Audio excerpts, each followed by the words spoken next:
முன்னொரு காலத்தில் ஆற்றின் கரையோரம் உள்ள ஒரு பகுதி ஒன்றில் இடையே குலத்தைச் சார்ந்த சிறுவன் வாழ்ந்து வந்தான்.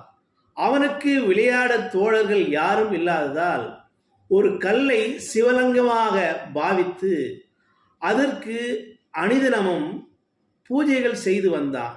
பூஜை பொருட்களாக சந்தனம் இல்லாததால் சேற்றை குழைத்து சந்தனமாக வைத்தான். அங்கே இருக்கக்கூடிய நெய்வேத்திய பொருட்கள் இல்லாததால் இந்த சிறுவன் சேற்றையே உருண்டையாக வைத்து இறைவனுக்கு வழிபட வேண்டும் என்று சிரிந்தான். அங்கு இருக்கக்கூடிய காட்டு பூக்களை எல்லாம் எடுத்து அந்த கல்லின் மேல் சிவலிங்கமாக பாவித்து பூக்களை போட்டு அர்ச்சனைப்பட்டு மனமுறி வேண்டிக் கொண்டிருந்தான் அணிதினமும். இந்த பூஜையின் பெருமையை உணர்ந்து அறிந்த உளமகிழ்ந்த சிவபெருமான் தன்னுடைய இறைசக்தியினால் அவனுக்கு அவன் இல்லத்திற்கு செல்வ வளமும் அந்த சிவலிங்கமும் இரத்தின வைடூரியங்களாக மாறியது. இதை துணுக்குற்ற ஐயமுற்ற அந்த சிறுவனும் இறைவன் தன்பால் அன்பு கொண்டிருப்பதால் அறிகிறான், உணர்கிறான். அப்போது இறைவன் அங்கே பிரசங்கமாகிறார்.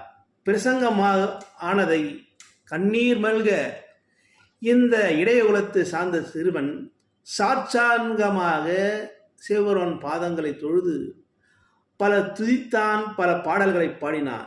இப்படி இருக்கின்ற பொழுது சிவபெருமான் அவருக்கு அருள்பாலித்தார். இனி உன் பெயர் ஸ்ரீகரன் என்ற பெயராக விளங்கட்டும். மேலும் வம்சத்தில் நந்தகோபன் என்கின்ற மகன் பிறப்பான். அவனிடம் மகாவிஷ்ணுவே மகனாக வளர்வான் என்று நல்லாசி கூறி அங்கிருந்து சிவபெருமான் விடைபெற்றார். கருத்து என்னவென்றால், எவ்வளவு பெரிய மற்றும் சிறிய யாகங்கள் பூஜைகள் செய்தாலும் எந்த எண்ணத்தில் செய்கிறோமோ என்பதுதான் முக்கியம்.